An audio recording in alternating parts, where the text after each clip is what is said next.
Are you struggling to manifest what you want or have been trying to manifest something for years and it's still not happening? Well, join my 21-day manifestation challenge, which starts in January. You will be part of the manifest movement. Don't have FOMO, fear of manifesting out. Join the challenge at pausepenny.com.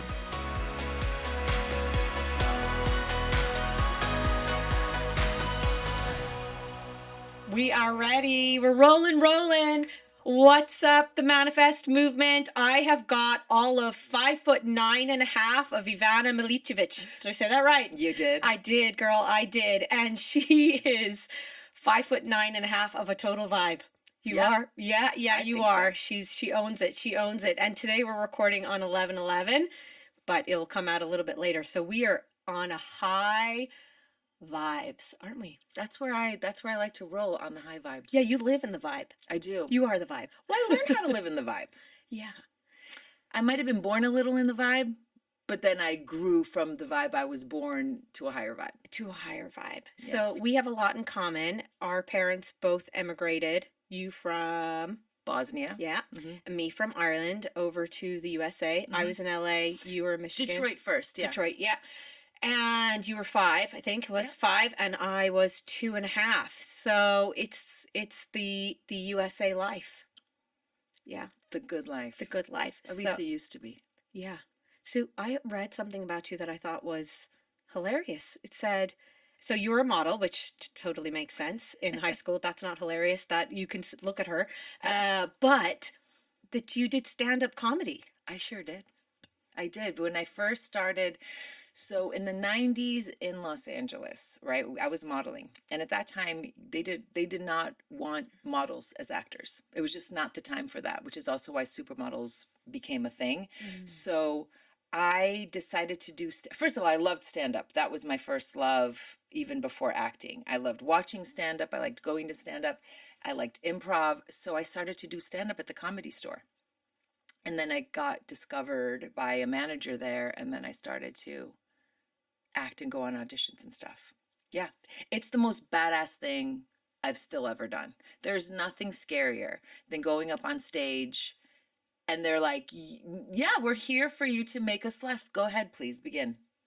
You're like, it is so gnarly. I mostly died, honestly, because I didn't ever carry on with it, because I discovered I much prefer to be funny with a group of people. I want us to be funny together. I like to yes and it back and forth I just don't enjoy it as much. Yeah, but that is like an anchor. rejection at its highest level. Like people being on stage being like, yeah, you're just not funny. Oh my or God. You probably were funny, but it has to be a collective. It's not just, it's like you could be doing the same set another night and it kills, and the night before it didn't.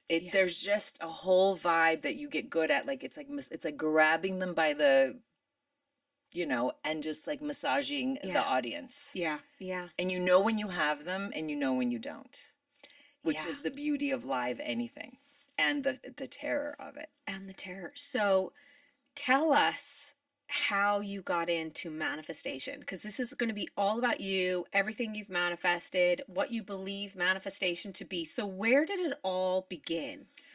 Well, I don't even think that the first word I learned was manifestation. I was simply taught wanting begets more wanting.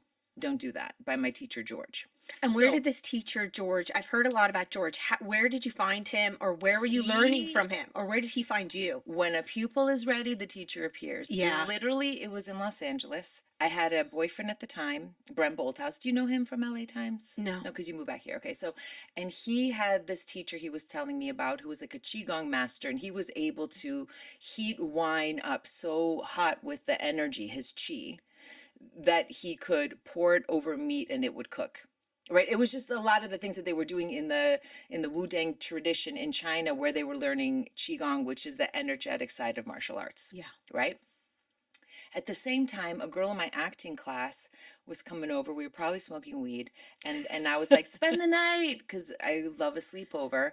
And she said, oh, yeah. Oh, no, I can't. I'm like, why can't you? She's like, I've got a lesson tomorrow. And I was like, lesson? What kind of lesson do you have? I was also in this moment of my life, understand, trying to go back to God or something, because I grew up Catholic and then born again Christian, and in LA I wasn't doing any of it. But so I was missing something like that. But was there anything that pushed you to that, knowing that you were missing something? Yes, it was like a, call it a God-shaped hole, a universe-shaped hole, whatever you want to say. There's a missing piece when I am not practicing something that is way bigger than me. Yeah. Right. I'm a Christian girl. Like, I like the teachings of Jesus. They work for me, but I've mixed in like teachings of Buddha. I've made all of them have a very similar lesson, Zen, all of it. But Christianity is the language I know. But the way George taught it was so, where you're like, oh, now it makes sense. Whereas everything else, you're like, I don't think God hates gay people, actually. Like, so there's just things where you're like, absolutely not. So he came at me from these two different directions. That girlfriend who I was wanting her to spend the night, she's like, I have a lesson. I was like, what kind of lesson? She's like, like a life lesson. I was like, can I come to your life lesson? This sounds amazing. And she's like, no, it's kind of a private session. She's like, but he does a Bible study. And I was like, what's his name? George. I call my boyfriend. I'm like, what's the name of that Qigong master? I just knew, even though she's coming at it from life lesson, he's coming at it from Qigong, like meditative martial arts. And it turns out it was the same guy. And I was like, I am going to this thing. I show up to the Bible study. All these, California hippie-like people are like milling about. And he's like, okay, let's begin. And everybody lays down on the floor. And I'm like, what is happening? And so they all meditated before they started to read something out of John, right, in the New Testament. So his whole thing was, first, we're going to get into the level of consciousness from which this book was written. Not this, like, just read it like you're, learning your ABCs, like, get into the state from where it was written. So he would stop us and teach us. So that was where I met the teacher that then years later was like, today's lesson, my dear, is wanting begets more wanting, which brings us back to your original question. So I was like, well, what wanting, how do you get anything without wanting it first? Isn't that the first step before you do anything? Like, I want to cross the street to go to the store, so I'm going to go cross the street. He's like, no, dear. And do this with me. All right. I'm going to do this exercise with you. Because I've been wanting to do this with you since I met you. But by the way, guys, this, like, I had a call with Ivana and we were talking about wanting, because my first step in the manifestation box is, what do you want? And I used that word. And Ivana said to me, that triggered me, just like vision boards trigger you. Mm-hmm. And we had this conversation about the want. And I had this aha moment that I get it because I know all the principles. But you said, what are you open and ready to receive? Mm-hmm. And what are you inviting? What are you inviting? And what are you ready for? Yeah. Because you might, like, quote unquote, want to have a baby or a soulmate, but you might not actually be ready. You might be open to receiving more shitty guys because that's what you're accepting. You'll have a baby. Maybe you'll have a baby. Careful. Yeah. Careful. So the first thing that George did to me with the wanting thing, I wanted to show you the difference in energy. Close your eyes or keep your eyes open. Just think really hard of what you want. And I'm using that word specifically. Think of what you want real bad. Just think of what you want. Okay? Yeah. Just feel what that feels like in your body. Yeah. Okay? Shake it off. Now close your eyes and just start thinking about what you have. It can literally be skin. Yeah. It can be hair on your head, right? Yeah. Anything. Did you notice a difference in your body between the two energies? Because I could see a difference in your body between the two energies. Like, the things that were coming up in my mind was, the first one, I'm like manifesting being on a stage in LA. That's my thing. So it's kind of excitement. And then what I have is love with kids. Okay. So I'm not Interesting. sure. So, well, what your body did to me was when you were thinking about what you wanted, you're thinking. You were tight. You're tight. You were like, which means you're more repulsive. You're not as magnetic. Yeah. When you got into having, you immediately relaxed. Like, literally, your atoms opened up. Yeah. And this is why, to me, the wanting is a subtle defilement. And I think it is perhaps wiser to use a better word to get that thing across. Because the moment you step into that energy of wanting, you are tight. Yeah. You have become, you've turned the magnet off. And Because you're like, I want, it feels constipated. And once you get into the having of anything, you're like, I have this studio space right now. I have this friend. I have these beautiful technicians that are recording this. Once you're in that, it's a different vibe. So I didn't know anything about manifesting when he taught me, but he did not allow wanting. yeah. And I get that, because it's like wanting is lack, wanting is attachment, wanting is Yep. holding. Yes. And it's knowing where you want to go in life, but being open to what the universe might bring, but also open to being it, to feeling it. Yes. You've got to be in the feels. This is what he then said. Yeah. He was like, okay. He's like, give me an example, dear. I said, I want to go to Michigan for Thanksgiving to be with my family. Have I told you this story? I think I've heard, you were telling me a nut butter. Yes. Yeah. So I want to go to Michigan for Thanksgiving. I have to be able to get there. I have to want to go there so that then I can buy a plane ticket and go to Michigan. Yeah. And he said, okay, dear, close your eyes. Picture the things you have. And this is a really fun part, because once you start visualizing what you have, like, you can really feel the change in energy in your body. So you're feeling you're picturing the things you have, you're feeling the feeling of having. And then he goes, okay, feel that. Color it with love and say out loud, very important that your ears hear it, I have a perfect life. And now, dear, with that feeling of having, picture yourself around the Thanksgiving table, having corn and eating all your food. Like, my mouth is salivating. I am like literally like talking about what we're grateful for in my imagination, fully there with my family. They are all incredible cooks. I'm eating the Thanksgiving dinner, having family time, and I'm like, I get it. I totally get it. I get what it looks like, right? And I did that, and I was like, got it. So I went and bought a cheap ticket. A couple of days later, I get a phone call. I have an offer to do Love Actually, that Christmas movie, where they are flying me to London to work on it, flying me to Detroit for Thanksgiving, and then flying me back home to LA, all first class. Get it, girl. Love Got that it, for girl. you. Got it. Manifested. Yeah. And so I was like, oh, so that one ticket I bought totally. But you took was action wasted. as well. I did take action. And a better thing happened. You're right. I wasn't going to, I suppose, would I have just been like, got it, now I'm just going to wait for it to happen? I did take action. I still think that the biggest action I took, though, was generating the feeling of having. The vibrational frequency. The vibration, because George taught me, at least, that the emotions you generate are the actual motor of what makes it happen. Yeah. Right? Which is why he always said, like, tell me your thoughts and beliefs and I'll tell you your experiences.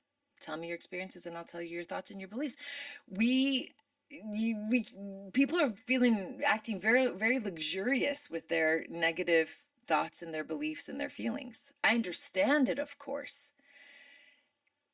The entry point is just think of anything you have. Literally, if you have breath, you can start there. But that's exactly it. That's going back to gratitude. Yes. You are grateful for what you already have in your life. And I always say, if I can only give everyone one piece of advice, I'm only allowed to give you one piece of advice related to manifestation. It's gratitude. That's it. A grateful heart is a magnet for miracles and for manifestation. If you are listening to this podcast, you can hear. How amazing is that? If you are watching us and you see these two vibes, you've got good eyesight. Get it. Love that for you. You've got, like, there's always something to go back and to be grateful for. There is. Always. There is. So, but what about really, like, we'll use the term, someone wants to bring into their life, they want to meet a soulmate or they want to have a baby, and, like, life is moving along. They're hitting 40, which is a lot of people. I didn't have a baby or get married till I was like 44. 44. So, are you even 44? I'm 42. You're a little tiny baby and you've got 1,000 children and I didn't even have one till then. So first of all, Settle down. You've got plenty of time to still manifest this for yourself, to believe it into happening, to feel it into happening. So let's take a step back and talk to the women and the men out there that want to meet a soulmate, want to have a baby, acknowledge they're maybe over 40, but what society is telling them, what their doctor is telling them is, your eggs are old, you're older, you're Sure, I was 30, I had 4 kids between the age of 5 kids, if you include Polly, who passed away, 35 to 39. Imagine. Wow, no, I can't. Because that is not 20. Yeah. Do you know? And my mom said that there's such a difference between when she had a baby at 30 to 20, like even 30, and I was like 44. I had a grandchild. I skipped right over to it. And, but what was that? What did that process look like for you? Same process, because I'd already learned I couldn't want it, and heaven knows I wanted. I was more about a loving relationship than I was about my career. I was a boy crazy girl. So, and see, I didn't care that much about my career, and I had a really good one. Not I didn't care. Of course I cared, but I wanted a relationship more. And do you know what George said to me? Because one day after one of my other terrible breakups, or I asked him, I was like, George, am I ever going to get a husband? And he goes, dear, it's more likely that you won't want it than that you won't have it. And that melted my brain, because I had... Okay, let's say that again. Okay, exactly. It melted my brain too. Okay. It is more likely, mind you, I'm on a path, right? Yeah. It's like, it's more likely that you won't want it than that you won't have it. Let me tell you something. By the time I met my gorgeous, amazing husband... Younger. Oh, 9 years younger. I recommend. Mine is 2 years younger. Peace. By the time I met him, I didn't want. I was not against it, but I no longer needed or wanted that, because I was like, oh, I'm really happy. Like, I don't want bad relationships. Like, this isn't. And enter Patty. But tell us a story of Patty, because I don't think Patty just entered. I think that there was like something when you were in. Yeah, when I was 28 and he was 19 is when we met in the Bahamas, Harbor Island, as you do. Yeah. And 5-star life. It is. What were you doing there? We had this, Patty's cousin was dating my friend Charlize Theron, right? She's a big actress, and Patty's cousin's an actor as well. So we would always do these big family trips. And I'm talking, my parents came, my brothers came. That year, Patty and his 2 sisters and his parents came, because they would have been stewards, aunt and uncle. And we just locked eyes, and we were like, and what did it for me, for him, nothing happened then. We were just always drawn to each other, always hanging out and talking. But he was a child, not only, like, you know, I was ready, but I wasn't, clearly, because it would have happened if I was ready. If you were really ready. By the way, exactly. Because heaven knows I wanted it. I was successful. I was gorgeous, you know what I mean, by some standards, you know, like, so it's not those things. You have to have your correct energy. Listen, I read on ChatGPT that you're known as the Bosnian Giselle. Hello. I did not know that about myself. Yeah. That sounds amazing. Yeah. Thank you for telling me that. I'm going to put that in my having pile. But you were Ivana. You were a vibe in yourself. Yeah. So he was 19 and you were 28. Mm-hmm. Always vibing. But the reason why I really noticed him is he was sitting in a corner like this. And I was like, what are you doing? He's like, I'm visualizing. And I was like, and I had I in your visualization? Yeah. Well, I had just learned this lesson. I had just started hearing about this. And again, it wasn't called manifesting. To me, it was just don't want, visualize, have. It was just, it wasn't even, the secret hadn't come out yet, to my knowledge. It's don't want, it's have. Create. Have.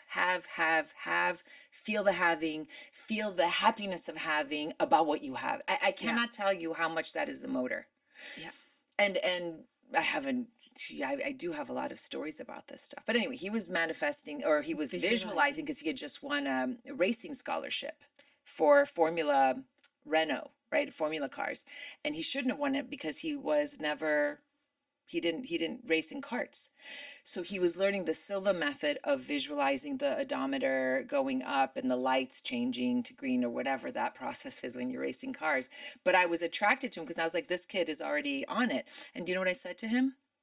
I said to him, oh, just be careful you don't want it too much. is what I said to him, because I just learned this lesson. And he's like, you're gorgeous. Leave the racing to me.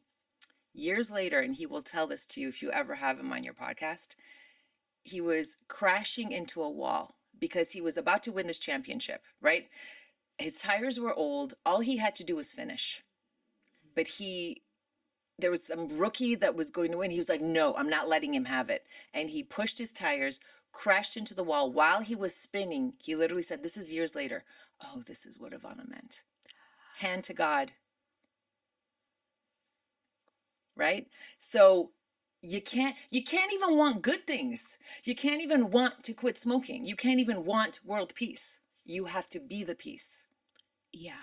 You have to be and feel it. Feel it. So when I was manifesting my man, same thing. I didn't manifest a specific man. I manifested I felt the having of what it felt like being in his arms. Yeah. And the safety that it felt like. So I could recognize it, because I didn't know what color he'll be, what height he'll be, how old he would be. I didn't know any of that stuff because that's not my business. But I knew what it would feel like. And when I tell you I have an alpha man that can handle this Bosnian Giselle, I have a man that can handle this. And I'm full power, but also so much more feminine now because I've got such a man. And supportive. So supportive. And that's actually so basically what happened to me was I was manifesting a guy. I really wanted a family. And what ended up happening was I went on date after date after date with guys who had lots of kids. And I said, universe, stop this. Why am I'm in my 20s. Yeah. And listen up, guys. My sister is a single mom. And I would love her to meet somebody, with lots of kids. But I'm happy for, and like single parents at this age. If I was 40 and I wasn't with somebody, fine. Mm-hmm. But I was in my 20s. Absolutely. So for me at that time, it wasn't for me. So I remember saying, okay, why am I bringing this into my life? It's clearly something I wanted. I wanted to have a family. But then I went to this talk by Mike Dooley, who's in The Secret. He writes a little. I know exactly. And he was in here in Dublin and Ballsbridge, and he said, if you're manifesting a soulmate, what I was doing, it was like, oh, it's the guy in the gym. Oh, it's the guy here. And every time, would I date them? Yes. Would they dump me? Yes. Or would they cheat on me? Yes. Or would we break up? Yes. So he said, choose the qualities. So I went home that night and I wrote down all these qualities. I wrote down, this person really loves me, is financially independent, supports my career, sporty, which I semi-half regret. Not really, but but 2 months later, I met my husband, and that I knew it. And by the way, he was a guy that my friend had been talking about to me for 2 years. You gotta meet this guy, you gotta meet but I wasn't in alignment with it. You were not in alignment. Busy, Busy picking the guy at the gym, because you know better. Because you know better. And you don't. You don't. You don't. So when if you did, you'd already be where you see yourself. Yeah. You don't know better. The universe will always exceed your expectations. Do you find that? Totally. That's why George made me not do too specifically. So I didn't even do qualities. I used to do qualities. Yeah. Okay. And then I skipped qualities and went right to how it feels. Yeah. Because then it's even less, because maybe sporty shouldn't have been on there. Yeah. Do you know what I'm saying? So I couldn't have created a better man. I'm in Ireland. Who would have thought that? There could be somebody in frickin' Afghanistan that is looking for you, or I don't know where, Australia, South America, some crazy place that you never expected. But you will sing each other to each other when you are in alignment. That's why I'm always telling people to go to therapy, so that you are at the highest vibration, so you will attract somebody who's also done that work. Yeah. And also, if you think about it, going back to your stories, right? Let's just think about this here. You had an ex-boyfriend and a girlfriend who were talking about George. That was your sign. But you went. You went. You got to go with the hunches. When it comes to you got to run. Yeah. You've got to run. And not question them. That's what happened too, because I have a podcast as well, because Catherine suggested that, and I was like, I bolted. Yeah. I created a with my brother a jingle for Notions and a trailer for what it was before we shot a damn thing. And I absolutely love the music on your podcast. My but brother. Your brother was the lead guitarist in 30 Seconds to Mars, right? Sure was. He just played with them a couple months ago again in LA. But where does this come in your family? Like, as in, like, it's, for example, it is hard to be a I'm using, to be a successful actress. It is hard to be in one of the most well-known bands in the world, right? Mm-hmm. Yeah. Like, that's. And we have two. And you have two of you. So that 100% to me comes down to mindset. Like, what's going on in your family life that, like, what is it that makes you go for it? Listen, the thing that stops all of us is those little bits of doubt, right? Mm. That's what slows everyone down. And I think it's a measure of, do you have more, when it's all added up, is there more belief in that you can than that you can't? Because I don't know where I got the balls and the notion, but the moment in high school I learned that you can act for a living, because I was like, oh, well, then I can be every career. I'm ADD. Like, I want to do painting and weaving and that thing where you make the rugs and a little sculpt. I want to do everything. So I was like, oh, I can be a lawyer. I can be a hit woman. I can be a mom. I can be a bride. I can be all these different things if I'm an actress. Plus, I can be entertaining, which I love. Our family was very entertaining. My dad plays 5 instruments and he's a poet. My mom does so many of the traditional arts. So I think we were just artists. And then maybe because they had the balls to come to America, they were like, well, then I guess we can do anything now. Was there any pushback from your parents? Like, oh, it's hard to make it doing that. Yes. People were doing what's your plan B? And I never had a plan B. But I was a model first at a time where, again, they weren't looking for models who could speak to put them in movies. Like, now they are. Like, they're like, great, you're gorgeous and can, great. Everybody has co-collaborated everything. Like, musicians are artistic directors of fashion brands. Like, everything's a mod, which is beautiful as long as it works. So I got pushback from people, but I just didn't listen. I graduated high school early and I moved to LA, one-way ticket to Hollywood, literally. And little by little, it happened. Now, it didn't happen as I haven't won an Oscar, and I have so many friends that have, but also it wasn't, I didn't want that much. I was more open to it. I didn't want a baby. I did not want a baby. Phoenix, if you ever hear this, it's just that I wasn't like, no part of me was this about a baby. I was like, what are the chances? I raised my brothers, so I knew how hard it was. So I wasn't like, babies are hard. I was aware of that. But then when I met Patty, we were just never careful, not one time ever. So I was like, what are the chances? And then, so again, I didn't want a baby either, and it happened. I can't give you any other stories except for what it was for me. And I feel terrible for the women out there. They've got so much propaganda or truth or scientific evidence or whatever saying that the birth rates are dropping and the eggs are drying up and the semen is not good and everything. And I didn't hear that because I wasn't about it either. So I was lucky there. But be in the having, and then the right thing will happen. I don't know what to say. I hope everyone has all their dreams come true. But I'd rather their greatest good come true. Yeah. Than their dreams. What is for their highest good? It's not what you want. It's what you need. I'm very comfortable with that, though. I grew up with faith, meaning I was out of the chute. I had faith. I felt God early, and I was like, no one can convince me otherwise. What changed in my life is how it was taught to me, not it. But if someone right now is struggling, right? They're struggling, say, with money. They're struggling to meet somebody. They're struggling with everything, and they don't have the faith. They don't have these. Start with small faith. Yeah. Start with teeny tiny faith. So how do you do that? I have fingers. The moment you say I have, it is changing the quantum field. That first moment, the moment you start, it's already different. And then you're like, oh wait, look at this. I also have knees. Look at this. I have legs. Oh, I have a friend that just said hello to me. And I'm going like, what if this person is without a home? Little by little, it grows, your faith grows, your experiences grows, your level of consciousness grows. At every level, there is an equal power of abundance. Because some people, how many people or stories have you heard of people winning the lottery and all gone poof?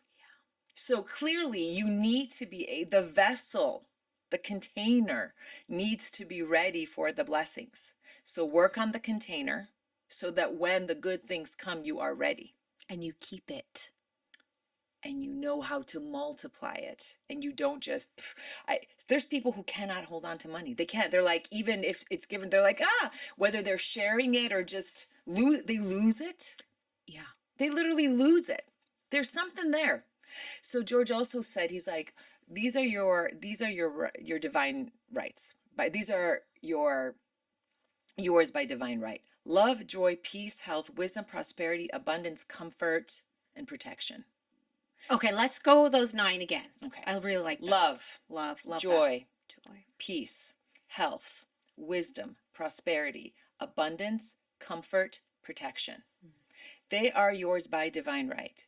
If you are not seeing them here, if they are not present in your field, you're blocking the pipes. The pipes from wherever they come exist.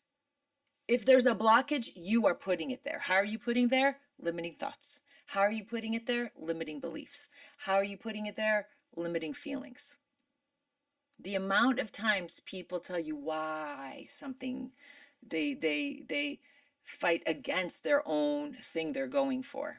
Well, I can't because, and I believe it's there in the field, right? I'm not saying they're lying, but giving that energy is not going to help them. Get right back into and listen, it's a practice. It's a practice and it's a muscle. It's like some kind of a spiritual muscle. I 100% agree. I kind of describe it as like getting fit and healthy.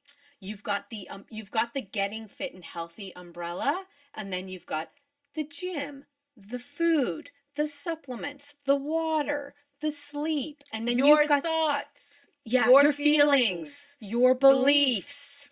What are you picturing all the time? But also, Ivana, what you are allowing in your life. What shitty behavior are you accepting? Like you told a story, that guy that was cheating on you that had a baby, like was he gone? How fast was he gone? Not fast. No, not fast. This is the part that was amazing. He wasn't gone fast. Like I took him back. Oh. Do you know why though? Why? Because I discovered it myself. Like I was very pissed off that I didn't get to choose myself if I was leaving him. Like it was taken from me. He just broke up with me. He wasn't like, yo, I fucked up. I got somebody pregnant. And for me to be like, fuck you. How could you do this? No, I didn't know any. He was just like, I'm busy with work. We got to break up. I was like, so I'm like. And you went into detective mode, right? Not on purpose. It came to me. Like from on high, something said, check his email. I've never checked his email. I knew the passcode, but I'd never done it. And how long were you dating this guy? Couple years. I don't remember. Oh shit! No. Years. It's because so many of my relationships were long distance. Like we weren't always together. We were apart for months at a time. Yeah. Do you know?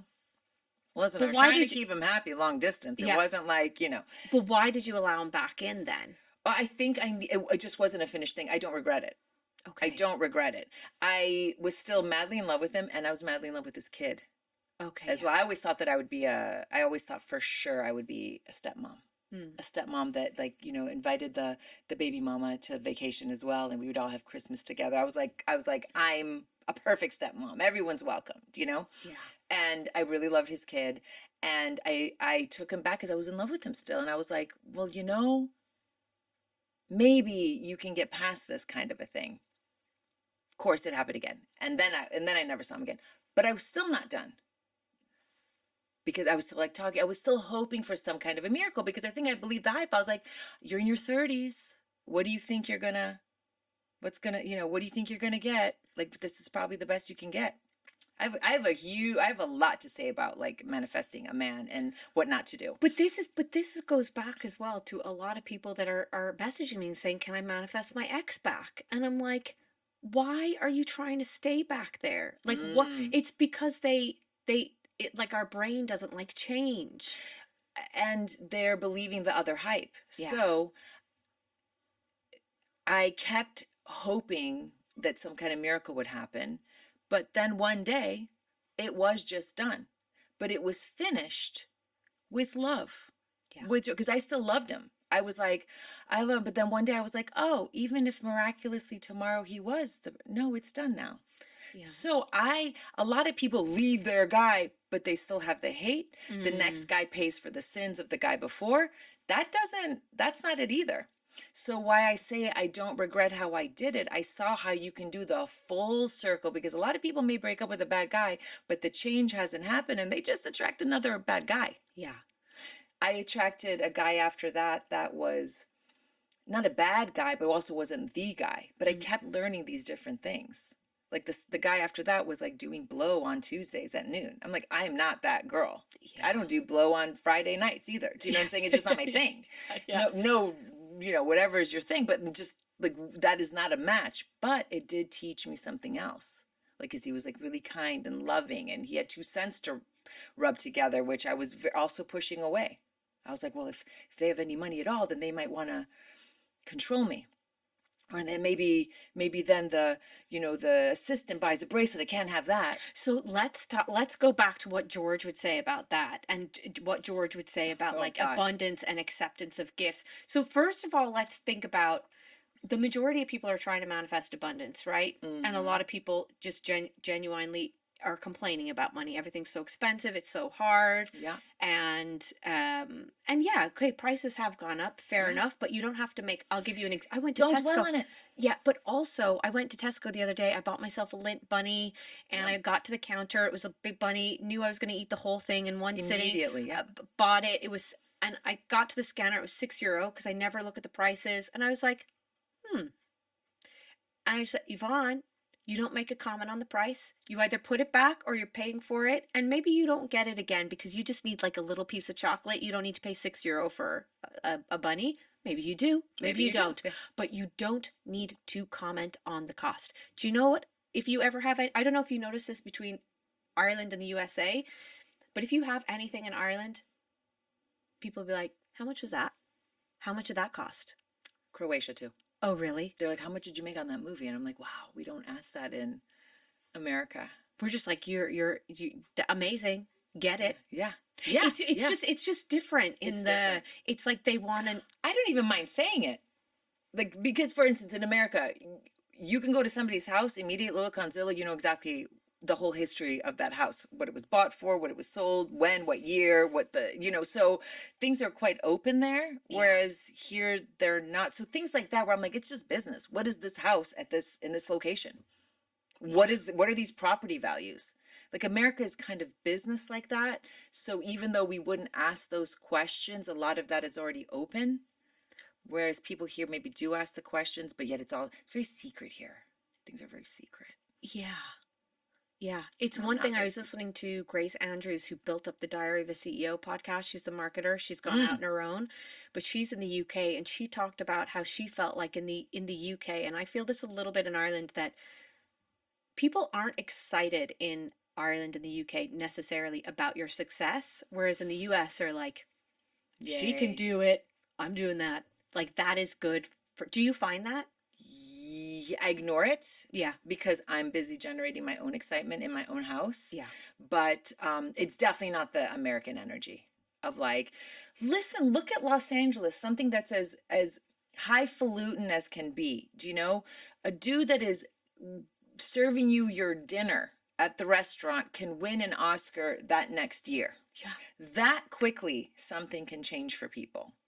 So I think, and especially before, America just had this, it can happen for you. I mean, it is still happening for people.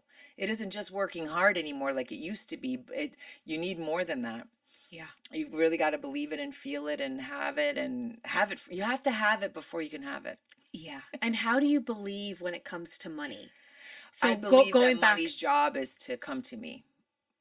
Yeah. Well, show me the money. Jobs. Well, it's like Zen and the art of archery, right? Yeah. The whole nature of an arrow is to hit the bullseye. That is its entire reason for being. That's its reason for existence. So when you are, I don't know if you've ever done archery, it's a beautiful sport. So the whole point of what you're doing is to get out of its way. So if money's job is to come to people. And I know there's a ton of billionaires and it makes it even harder. Now there's like a new story. More will happen. What else are you going to believe? You go, listen, if I'm wrong, at least it's a more fun way to be than, it's never happening for me. Yeah. Don't do that.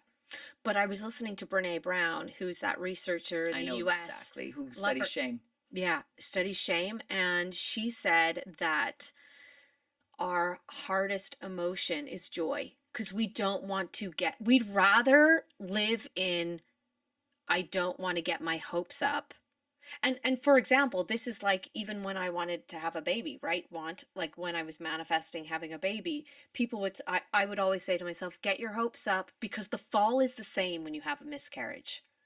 100%. Even if you just say, oh, it probably won't happen. I completely agree. It doesn't matter. The fall is the same. So get your hopes up, because you think that the fall you're going to land more softly if you don't get your hopes up. You're not. You're going to land just as hard. Agreed. Completely agree. George said about that, he was like, the thing that people call joy or happiness is actually just a moment of relief from their pain. They don't know joy at all. They do not know most people, what joy is. It's like, you're like, oh, and it's really because like for some reason you forgot your pain for a second. When you're manifesting abundance, and you were saying that like if, a guy had money, you'd almost push him away. If they bought you a bracelet, you'd be like, oh, I can't do that. Like in Ireland, it was uncomfortable. It was uncomfortable. Why? Like, I don't know where I got this idea, but I do know before I met Patty, because I think it's all related, because it's abundance in a relationship. It's all kind of the same thing, because it should be in all the houses. I did notice when I was taking a deep look at why in myself, that at one point I had this idea. I was like, I can just see myself with this like amazing, like amputee. And I was like, wait a minute. First of all, nothing wrong with an amputee, but why am I leading with that? Why am I literally thinking that I'd be great with somebody with the piece missing? Yeah. Figuratively, do you know what I'm saying? And I was like, whoa, what is it that I believe about myself? I was like, I think that if they don't have something less than me, then they'll leave me. But why do I think that? I was like, well, what's true about me? I take responsibility for my feelings. Some people think I'm cute. I give a mean beater. I'm like, why would, it's not true. This isn't true about me. I'm a first lady. I can have a president. Like, why? But I had to do a couple of steps in my head, because I had this belief that had kind of ran rampant that I didn't actually believe anymore, but the subconscious still must have believed it. And when that changed, that's when I was like, oh. And then when I came to Dublin, I remember one time Patty was like, I was going through something, and Patty was like, honey, I've got these leftover vouchers for Brown Thomas. Why don't you just go to Brown Thomas and get yourself something? And I was like, I have never. Okay, I was not the girl in LA that was like, buy me a bag. Never. Allergic.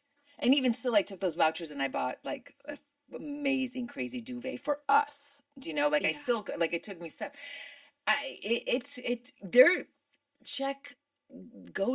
Write down what it is you believe.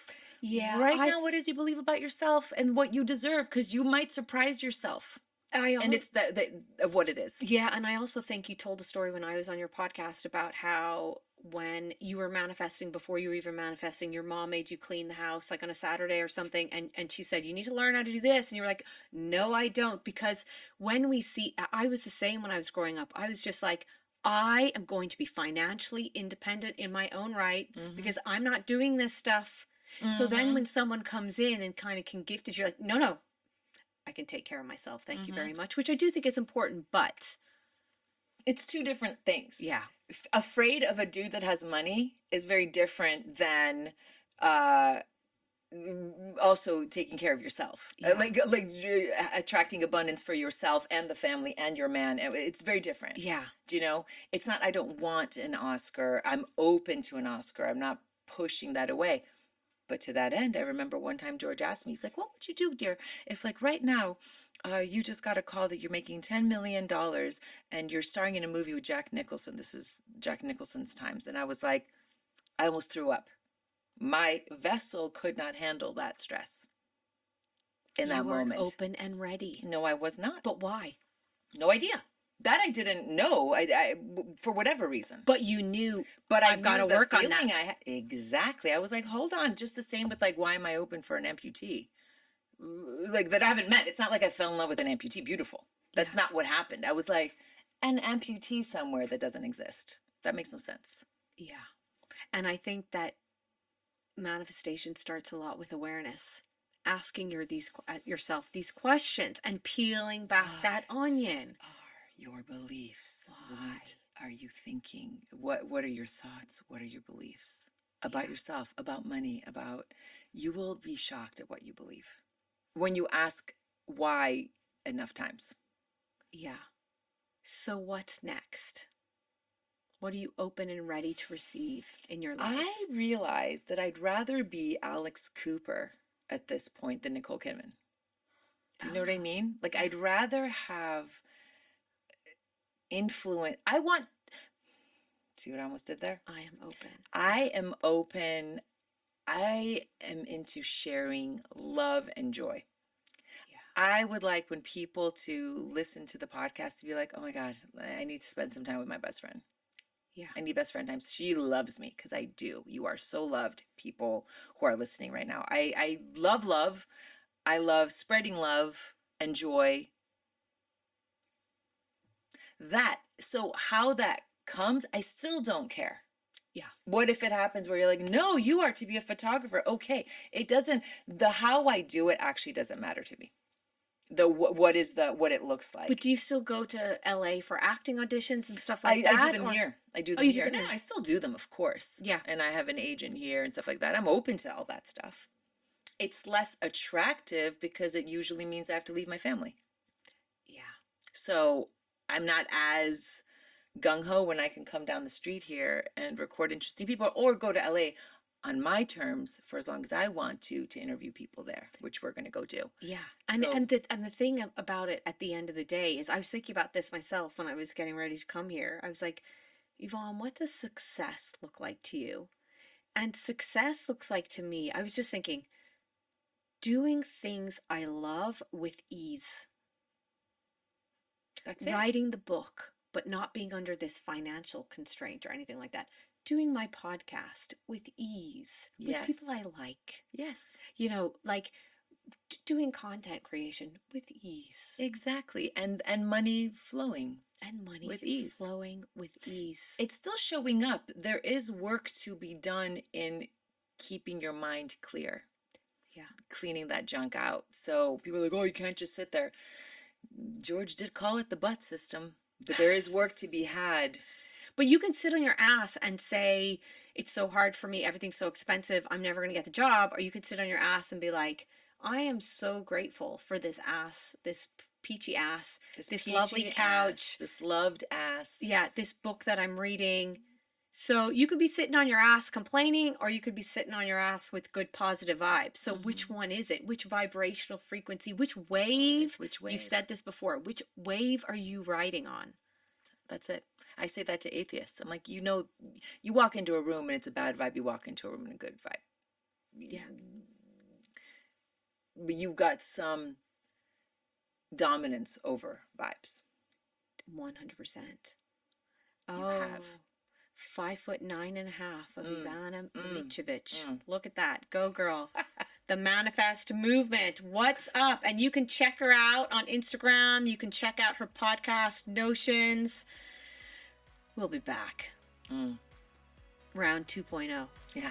I love it. Whoop, whoop.